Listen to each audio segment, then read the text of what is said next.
Purple Daily, meat and potatoes. Not just a deep dive, it's the deepest dive into Minnesota Vikings football. You talk about football. You talk about meat and potatoes. You talk about getting into the trenches. That is this show. Zulgad, AJ, Tyler Forness, the three of us here every week to break down, Tyler in particular, to break down what transpired with the Vikings, give you trends, give you the absolute meat and potatoes of Vikings football. But before we get to that, let's give a quick shout out to the exclusive personal injury law firm of Purple Daily. That, of course, is our friends at Nicolay Law. Nicolay Law, they know that when your loved one gets injured, ordinary life can come to a sudden stop and things get complicated. During that time, unfortunately, insurance companies are likely to pressure you. They don't care if you get better. They don't care if your bills are piling up, and they don't care that you may not be able to work.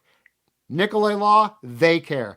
They've seen every play the insurance companies have, and they'll make sure that you get the compensation you deserve after an accident. So if you've been injured, get Minnesota's local award-winning injury lawyers. Get Nicolay. Start your path to winning at nicolaylaw.com. That's Nicolet, nicolaylaw.com. Or give them a call, 1-855-NICOLAY, 1-855-NICOLAY. 4-0, welcome aboard. Plenty to talk about. This team is 4-0. They continue to play. Well, Sunday got interesting. 28-0. They're probably not that good. 29-3. They're probably not that bad. But if you do the math, it's a 31-29 win in Green Bay. This team has now won 3 conference games. There is a lot to like. They will now travel on Thursday to go play the Jets in London on Sunday before a bye. A lot to get to, but I want to get to this first because you are a football savant, film watching type of guy that likes to break things down. There was a lot of consternation, might be too strong. There was a lot of questioning about Kevin O'Connell's ultimate play calling throughout the course, especially when the Vikings took a big lead in that game on Sunday. It's not that he didn't run the ball, because they did run the ball. I think it was when he elected to pass at times, especially in the second half. So straighten us out. What was your takeaway in how that game was called by Kevin O'Connell? I think he really defaulted to what he likes to do, and I think he's an Andy Reid type where he wants to throw the football. He does not want to run. He wants to throw. And I think there are times where you need to put the game away. And I think early on in the second half, he's just running his offense. And like the Sam Darnold interception to Xavier McKinney, 1 wasn't an interception. 2, he still shouldn't have thrown that football. And you need to kind of try and balance it out. And I also understand kind of like outside looking in Kevin O'Connell's mindset. He hasn't had backs he can trust on a regular basis. He hasn't had an offensive line that he feels he can trust to move guys in the running game. He has both of those now, and I think it's going to take some adjusting, some conditioning, so to speak, if you want to use a psychological word, that he needs to just get comfortable with that. I don't think he is comfortable with it. I think Sunday's game really proved it. I think it was that drive that they got the field goal. They threw it 6 times in a row. Yep. Judd, that's a little too many when you have an offensive line that's like, hey, we can move guys. We can push guys around and really drive home a successful running game. And he didn't want to default to that. Now, you can make the argument, hey, you shouldn't just default to the run because of, you need to run the football because you're up by 28 points. He should default to the running game because it's good. They should just spam duo and beat people up in the middle of that offensive line, as that's what they've been doing the last few weeks. But instead, he defaulted to the pass. And I get it, but I think it's one of those things that you want to stash in the back of your mind and see, okay, if we're in a situation like this again, how is he going to handle it? Is he going to be more comfortable running the football, or is he just going to default to the pass because that's where his brain, from an outside perspective, is looking the most comfortable? And I thought they should have ran the ball more. I thought the 4th and 1 play call in a vacuum, that jet sweep to Jalen Naylor, was good. I thought they should have checked out of it because of how Green Bay's defense was lining up. He was running right into traffic. Now, if he would have kind of escaped and slid through the B gap, Like he probably gets that first down, or even if he doesn't slip at all.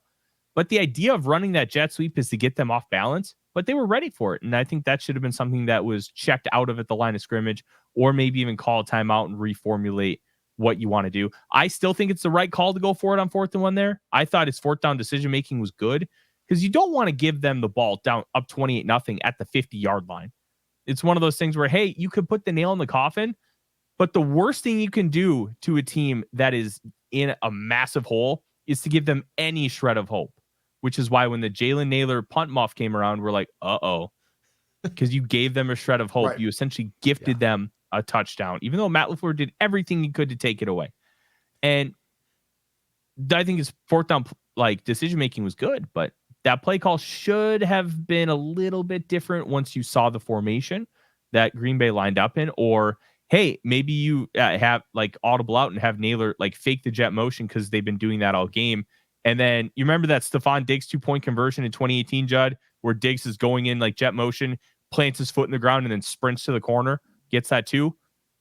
Why not install something like that as a counter? Because everybody thinks, hey, maybe they are going to run that jet motion because they're doing it all the time. Now you have a counter. Now they're going to think about it.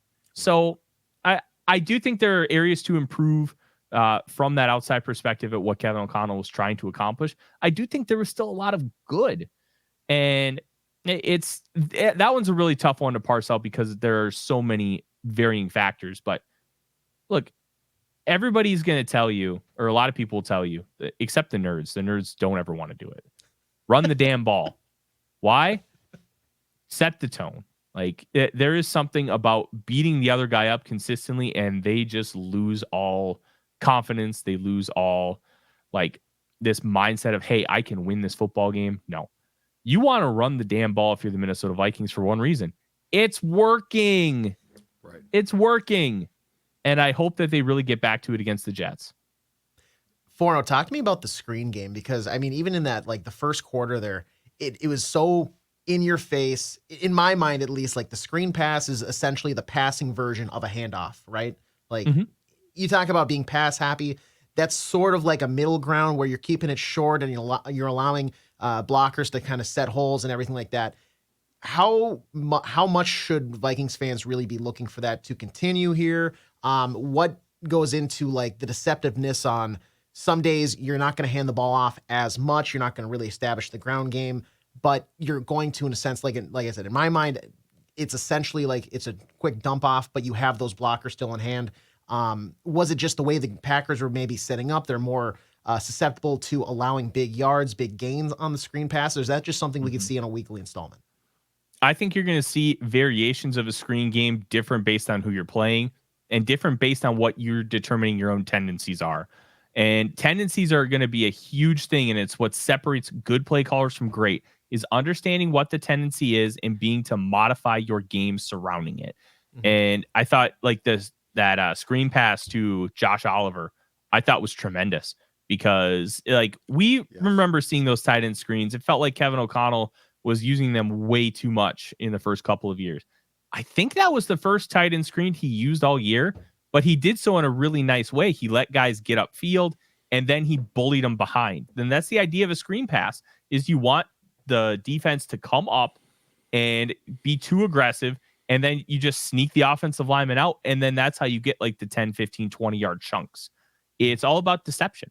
And one of the interesting things about screens in general, especially wide receiver screens, they are essentially the running game. So one of the things when we'll talk about college football in a little bit, the air raid does not run the football very often, but you know what they do? Throw a lot of screens. Why? It's their version of the run game. Yes. Mm-hmm. And that's kind of how you have to view it here. You don't want to always call screens. You don't want to always make some of these, especially running back and tight end screens. They need to be used in proper way. They need to be called at the right times. You need to lure the defense in that you're going to be doing something else and then beat them behind it. That's how you want to utilize the screen game. And that's why Mike Holmgren and Mike McCarthy for all those years for the Green Bay Packers were so good with the screen game, because they knew when to pepper it behind what you were doing, and they made it work so brilliantly. And I think O'Connell is starting to really see a groove with how he calls plays. Because remember, he had like 1 year of play calling experience before coming here. So the first couple years, while he was still good and creative, he was still figuring out his own rhythm. He was still figuring out how to do the job on a consistent basis. So I think the implementation of the screen game, AJ, is going to be on a week-to-week basis. It's going to be based on what the defense is doing. Hyper-aggressive defenses, you can take advantage of with the screen game, and that tones down the aggression if those screens are successful. So I don't think it's going to be, hey, we're going to see 5 screens a game. Next week, we could see 2. Against the Lions, we may see 7. It's all going to be based on game script and how the opponent wants to attack you. Yeah, and Jones, to his credit, is very adept at the screen game, and that's the difference. You know, Dalvin was aging. I don't want to say he was bad, but he definitely was not in his prime, and he could catch passes, but he was not as adept at catching passes as Aaron Jones is. Madison just didn't work. So I think it also is nice now because you know what? The screen game looks like the easiest thing in the world until you see it not work. And then you realize how complex that play is. If a team is good, old school, to your point, 4-0 West Coast guys, right? Like the Packers could run. It looked like the Packers could run that thing in their sleep back in the 90s, but that was because they were so good. So I think that I think a big difference here is we've seen at least a year, if not 2, of I think the Vikings would have liked to have a screen game, but they just didn't. And when they tried, it looked really weird and wonky. Now they do. And Aaron Jones is a big reason why I think it looks simple. But you hit on something intriguing too. So give me your personal opinion from the film of the state of the Vikings offensive line, because we assumed, and it was not good for a long time. I think it's been better the last couple of years up until now, but because we had sort of defaulted to they all suck, we still thought that, which was a massive mistake because their tackles are fantastic. But beyond that, give me your opinion of this entire offensive line as a unit and how they're playing. Good to great. You're going to get some stretches of great play out of this group. The offensive line allowed 7 pressures per Pro Football Focus against the Green Bay Packers.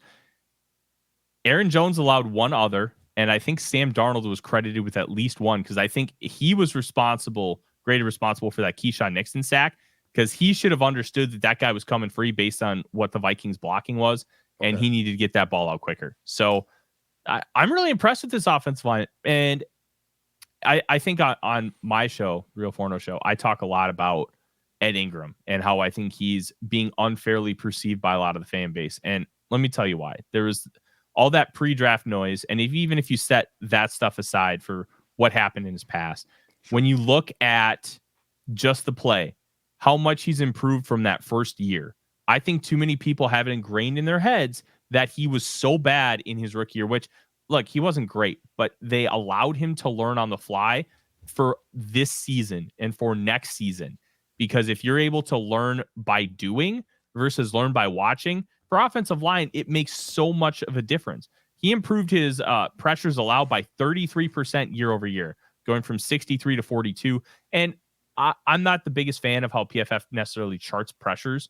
And then this year, he has 12 over 4 games, including 6 against the New York Giants. Yeah, Dexter Lawrence is going to beat your butt. He's Dexter Lawrence. Right. He's going to beat everybody's butt. The 3 of us combined trying to block him would probably fail. He's that good. So I'm not really worried about this offensive line. He would. The 3 of us would stand no chance. He'd be roadkill 4-0. Oh, yeah. I've got like 34 and a half inch arms. That ain't doing nothing. I'm sorry. But I'm really impressed with how this interior offensive line is playing as a cohesive unit, especially in the run game. Duo. So everybody's favorite game is inside zone versus duo. And inside zone versus duo, that's whatever. But they are very similar concepts. But duo, the whole idea is you get 2 combo blocks and you just drive guys off the ball. And they are driving guys off the ball and being bullies on the interior. And they're not allowing a ton of pressure. Sam Darnold had a ton of clean, deep pockets that he could just sit, la-di-da-di-da. Yep. Hey, look, there's a guy open. I'm going to throw it. Like, he can do that and feel comfortable with it because the offensive line is playing that well. And you know what? It does help to have two great tackles. Christian Darrisaw is a top 5 left tackle. Brian O'Neill is arguably a top 5, guaranteed top 10 right tackle in the National Football League. Yep. Garrett Bradbury is a solid center. He is very good for the money you are paying him. And Blake Brandel is great for the money you're paying him. Like, I said earlier this offseason that I thought Blake Brandel was the Vikings' next version of Josh Metellus. And so far, I've been proven right. He's making $3.16 million average annual value a year on this contract. That dude is playing like he should be making like $12 to $13 million a year. That is how you moneyball. That is how you identify little things. And that is how you make a winner when it comes to the salary cap era. You have to find those edges. And the Vikings have found it by paying their interior less than $10 million a year average annual value and getting that kind of production. Mm-hmm. So that 5-man front, obviously, like they work as a team, but when it comes down to it, it's 5 different guys. So we're 4 games into the season with the 17 games. It's tough to give you like it's exactly a quarter of the way through, but we'll round here. Give me your offensive line. Who's been the superstar and who's been the biggest liability? Like, who is the guy that is not letting any pressure through? You can rely on him to keep his man out. And on the other side, if you're the opposition, I want to attack this guy. We are pressuring him all day. We are putting swim moves. We're getting him in a blender. Who's been on both sides of the ball there? The left side has been the stalwart side. And it's really tough when you talk about a guy like Christian Darrisaw. He's great, but oftentimes he's facing your best pass rusher. And when you're facing the best pass rusher on the other team, you're going to lose. I'm sorry. It doesn't matter how good you are. You're going to lose. And he loses to Nick Bosa. He loses to Danielle Hunter and Will Anderson Jr. But he wins a lot too. Oh, he wins a ton. Yeah. But it's okay that he loses because who he's losing to, they're phenomenal players. Brandel has been excellent in pass protection. Coming out of Oregon State, his biggest flaw was he could not handle speed. He could not handle quickness. You got off the ball, it was over. That's why that Patriots game in 2022 on Thanksgiving night, they kept giving him help, kept giving chips, because once he was able to like get in his full set and get in front of him, he won almost every rep.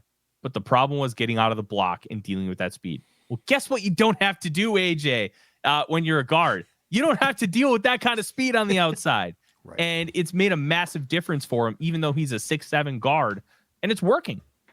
It's working. The biggest liability is, it's still like Garrett Bradbury and Ed Ingram, but they're a lot less of a liability now than they have been in the past. And I think that is a big thing that doesn't get talked about enough. Yeah, sure.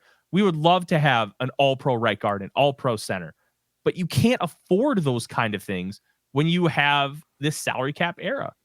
You're prioritizing Christian Darrisaw, Justin Jefferson, TJ Hawkinson. And I think you're right in doing so. And sometimes you have to deal with high variance players in somewhat important positions and just hope that you can limit the mistakes, because you have to figure out where you can find your edges. Case in point, Kenny Clark, who's been hell on the Vikings for years. I mean, he is there was a long time where interior pressure was death. I believe, was credited per PFF on Sunday with 2 pressures. Like, if you do that type of job against Clark, you're doing something really well. Yeah, and I'm actually going to look it up because I don't even think Kenny Clark played that much on Sunday.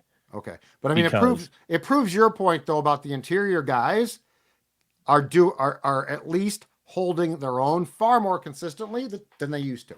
Yeah, Kenny Clark only recorded 4 tackles, 3 solo ones, no pressures given though. No pressure on that. Okay. Yeah, and I was wrong. I felt like they rotated him out a lot. He played 55 snaps, which was 81% of the snaps. So it's not like he was off the field. And I think he had a bad foot, but my point is that guy's caused hell.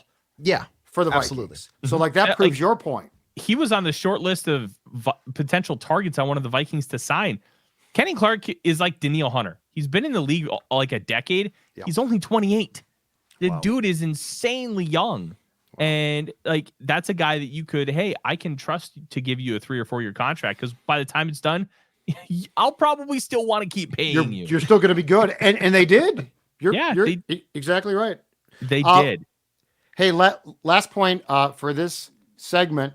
Let's go through, and this is, and by the way, 4-0, potentially hot take, okay? I have 4 games in. I have already declared this. The Vikings' best ever free agency class. Now, not the best player. Like, we can argue about players. Mm-hmm. But if you look at this class and the contributions from this class, from Darnold to the guy I'm about to mention, Kamu Grugier-Hill, had his second pick in 2 games. This was a guy that was signed to a 1 year, I think he's like 1.2 mil against the cap contract. Linebacker, signed for special teams.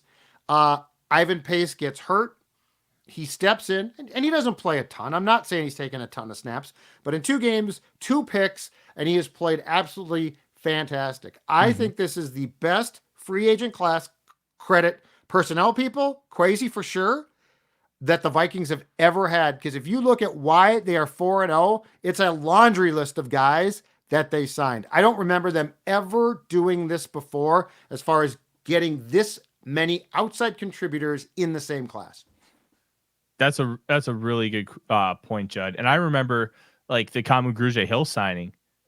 I remember talking about, the like I thought, hey, maybe this guy can compete for like a linebacker too, because I think everybody knows I'm a little bit lower on Ivan Pace than everybody else because he's not a traditional style linebacker.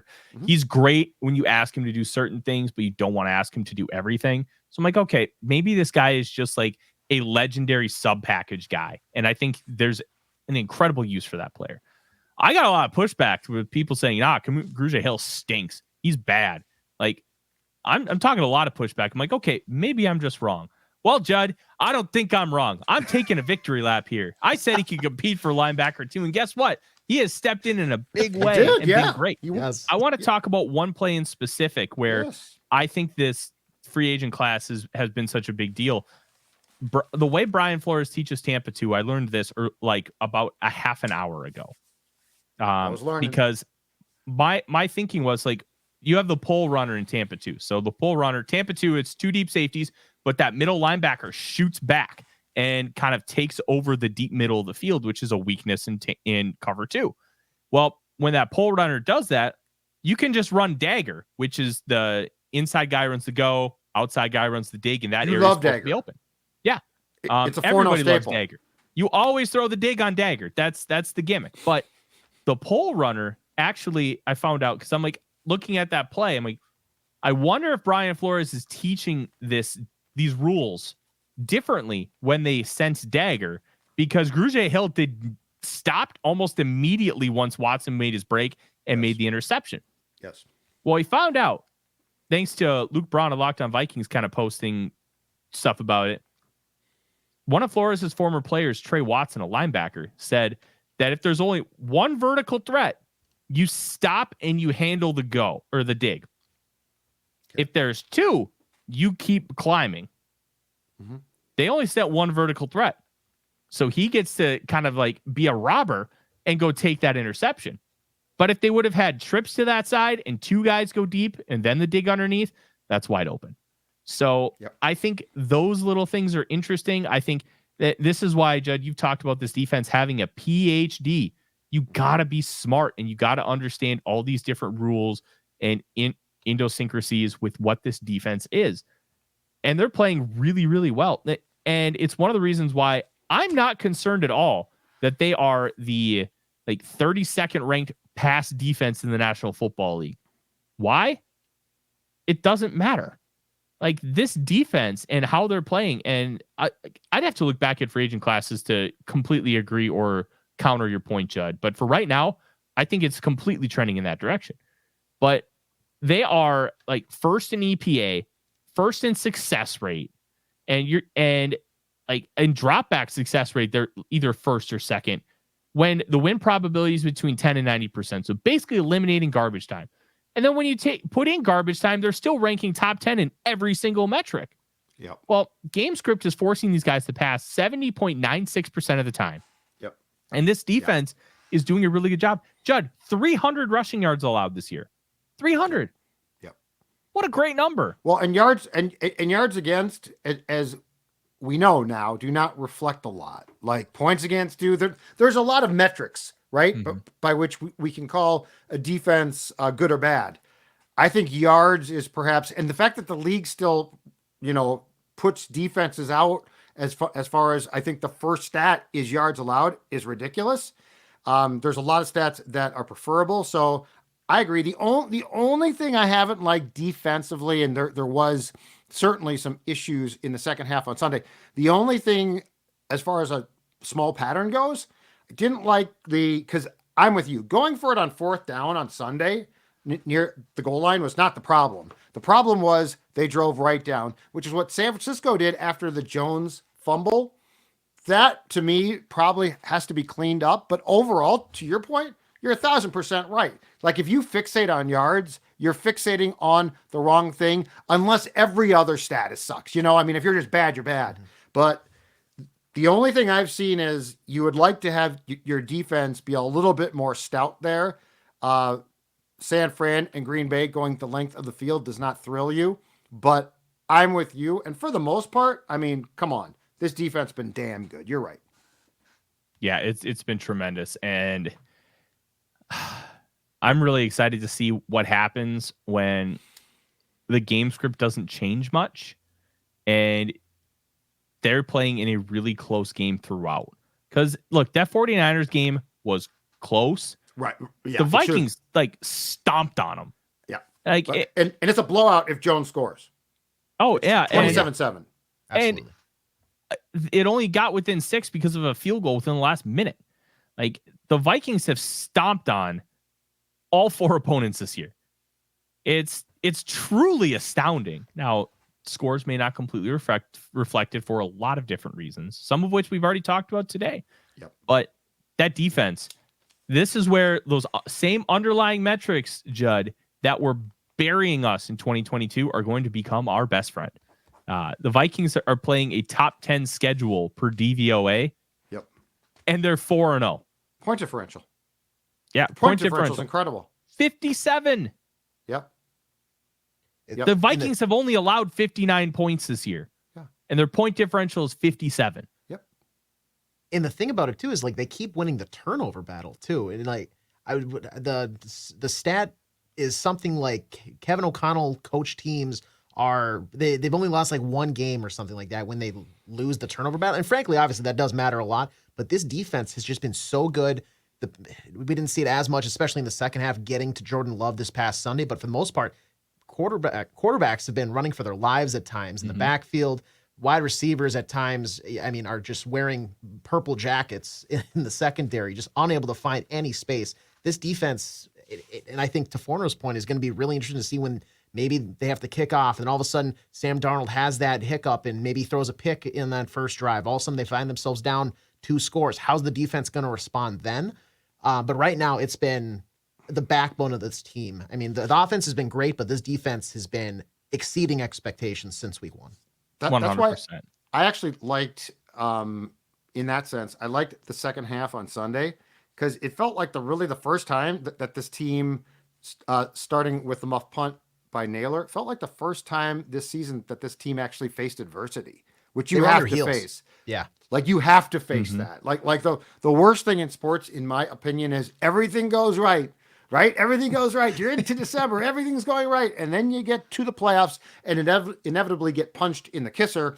And now it's ooh boy. So I do think that a dose of adversity is great. And yes, that they've been incredibly impressive. Let's transition 4-0 to your thoughts about the Vikings as it relates to college football Saturday. What should we be watching for in terms of the slate of games this weekend?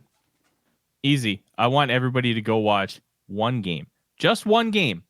6:00 p.m. It starts Fox at midnight. Sports 2. Okay. Fox Sports 2. Sorry. My bad. Utah State versus Boise State. Okay.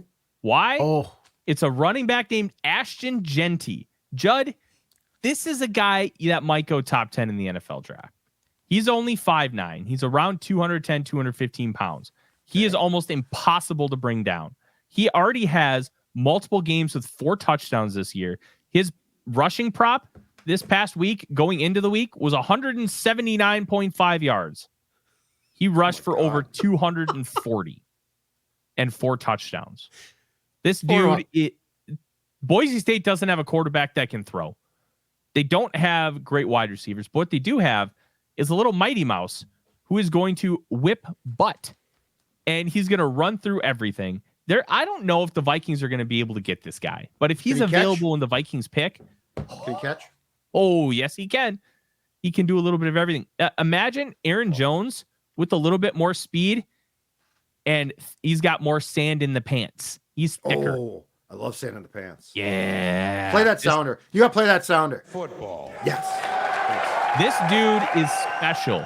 And there's sometimes, every so often, a running back comes around that is just special. Like Bijan Robinson was special for different ways. Yeah, I was going to ask you about him. Christian McCaffrey was special. This guy is special. And the reason why he's at Boise State, not a Power 5 program, you'll love this. He played football in Italy because his dad was in the military, and he played his senior year in Texas. So he was a very looked over recruit. There? What? His stats are incredible. Why didn't he leave Boise after 2023? This doesn't seem normal for a running back to have more rushing yards through 4 games than the quarterback has passing yards. It's not normal for any offense that's not Navy or Air Force. He has 27 touchdowns rushing in the past 2 seasons. He's got 13. He's averaging 10.3 yards per carry this season. Yeah. Okay. And all right. Judd, last week, all right. Okay. He only averaged, I think, like 9.5. He lowered his average. I'm not taking him. This dude's bonkers. And one of the interesting things about college football is some guys do believe in loyalty. I still remember the story about Dante Culpepper staying at UCF because he had some rough grades in high school. Everybody bailed on him but UCF. So when everybody else came coming back, he's like, no, UCF stuck with me. I'm going to stick with them. He might change his tune now. And Dante, do you want $1 million or 50,000? That's the thing. It is a different world of college football, and I'm sure Genty is getting plenty of NIL money, but he feels a sense of loyalty because Boise is all recruited him really hard, never wavered, and honestly, in today's game, it doesn't matter if you play at Alabama or if you play at Boise and you're a running back. If you're really good, the NFL is going to take you. The NFL is going to play you. It just doesn't matter. What round do you project him in? Oh, 1. Okay. Maybe depending on testing, maybe he could fall to round 2. Running backs are always weird. Right. But if he stays healthy, does not get injured, he could go top 10. I don't think that's crazy. Wow. Whoa. This is a very, very weak draft for offensive playmakers. Okay. But it's incredibly strong in running back depth. So if the Vikings don't get one around 1 or round 3, they could maybe get a long-term starter in round 5. It's got bonkers talent. We've talked about these guys a ton. Where do you project the Michigan defensive tackles to go? Mason Graham, probably top 10. I don't know how much he helps what the Vikings want to do. Okay. Kenneth Grant is the guy I would really want out of Michigan. Okay. He's got to be more consistent on the field because he's 350 pounds and has reached on the radar gun almost 19 miles an hour. The dude is just freaky athletic. You remember Mozzie Smith a couple years ago, how he was a 330-pound nose tackle and was just doing all these crazy things. Kenneth Grant is arguably crazier of an athlete. Wow. But he has to be able to put it together on the field first. He hasn't quite done that yet. So we'll kind of see how that manifests. But I think they both go round 1. Okay. All right. Final segment. AJ, it's your turn to give us the questions, the meat and potato questions for 4-0. All right, we'll kind of stick with the college football theme here first. Sean emails into the show, and Sean emailed pdmeatandpotatoes@gmail.com. He says, hey guys, long time, first time. Thanks for the amazing content and helping me keep my Vikings and NFL addiction satisfied over the past few years. You sometimes see teams grab multiple players from the same schools over multiple seasons. The Giants have selected Gophers recently. The Eagles seem to only be drafting Bulldog defenders, etc. He was wondering, when teams latch onto the same college programs, is that more random coincidence or is there identifiable factors that cause it? For example, do scouts and GMs become more familiar with certain programs over the years? Do NFL teams favor specific coaches and coaching styles that then have those programs maybe fit how they want to play based on coaching, schemings and the front office? What can you maybe elaborate on that for now?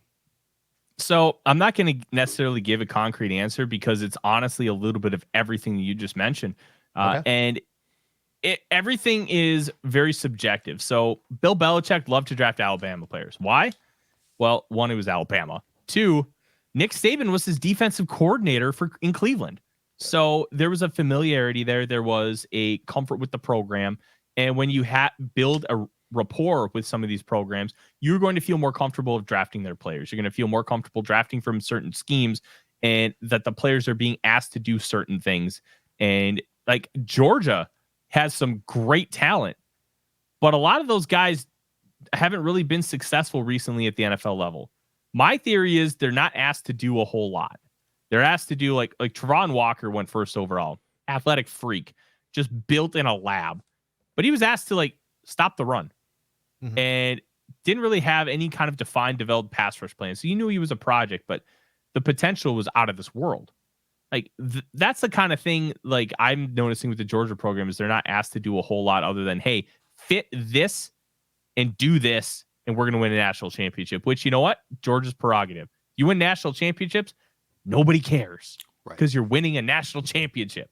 But when it comes to drafting in the NFL, I think all those factors play in.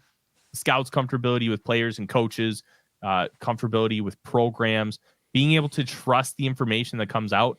Because let's be real, Judd, you know this, having been a reporter for a long time. You ask a question, you have to be able to parse out how much you're being told is BS and how much is the truth. And being able to read that line is so important in this profession. And that's what these scouts, GMs, coaches have to do when they're being told something from the program. AJ, you and I are coworkers. Yeah, somebody asked about me. You could be like, "Oh, Tyler's this great guy." Give the HR response, but you may have a slightly different viewpoint of who I am, and you may not tell them every little detail. That's what we have to deal with. That is what these coaches, GMs, and scouts have to parse out. Okay, how much am I being told is lip service? How much is the truth? And exactly. I'm not going to talk about the keg stand at the tailgate this past week. I'm going to talk about how nice and kind and how much preparedness you are each and every day at the office, right? Exactly. Nobody wants to see the surgically repaired gut doing a keg stand. Let me tell you that. But those are the things, and I like to relate it to real world examples because sometimes it's just easier to understand. You're going to get HR responses. You're going to get lip service a lot. Yep. Reading between those lines is so important, and that's what separates the good from the great. Mm-hmm.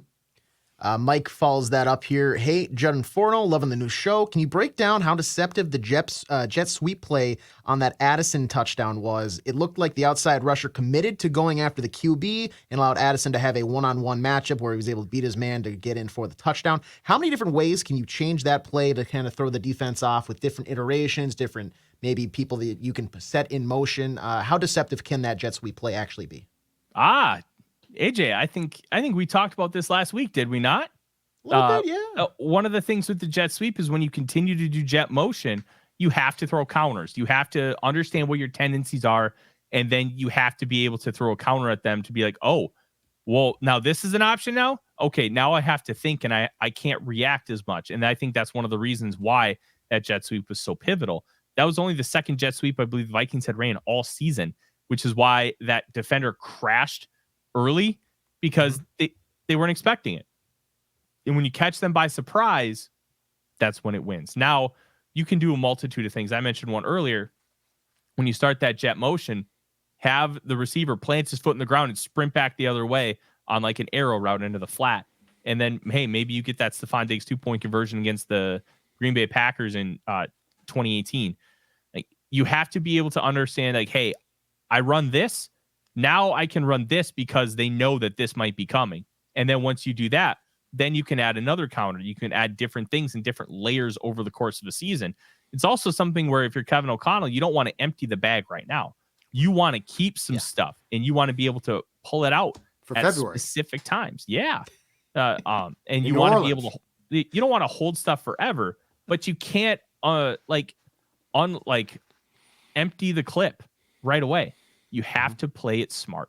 And playing it smart is by building off of it week in and week out and keeping things varied. Keep them guessing, keep them thinking. If you do that, you're well on your way to success. And that jet sweep by Addison is just another step in the process of how the Vikings use jet motion. You have to be weary now of that jet sweep, and that opens up a whole new world. So much football, so much meat and potatoes. Great stuff. Before we go, Forno, plug your stuff because people can both hear you on your own podcast and also read you. So give us a plug. Absolutely. You can find me on Twitter at The Real Forno. I write for A to Z Sports covering the Minnesota Vikings. Also do some college football and NFL draft stuff. And my YouTube channel and podcast feed, Vikings First and Goal. The Real Forno Show every Monday and Wednesday night at 6:05 Central, live on YouTube, next morning on podcast. And then we do a whole bunch of other stuff there too.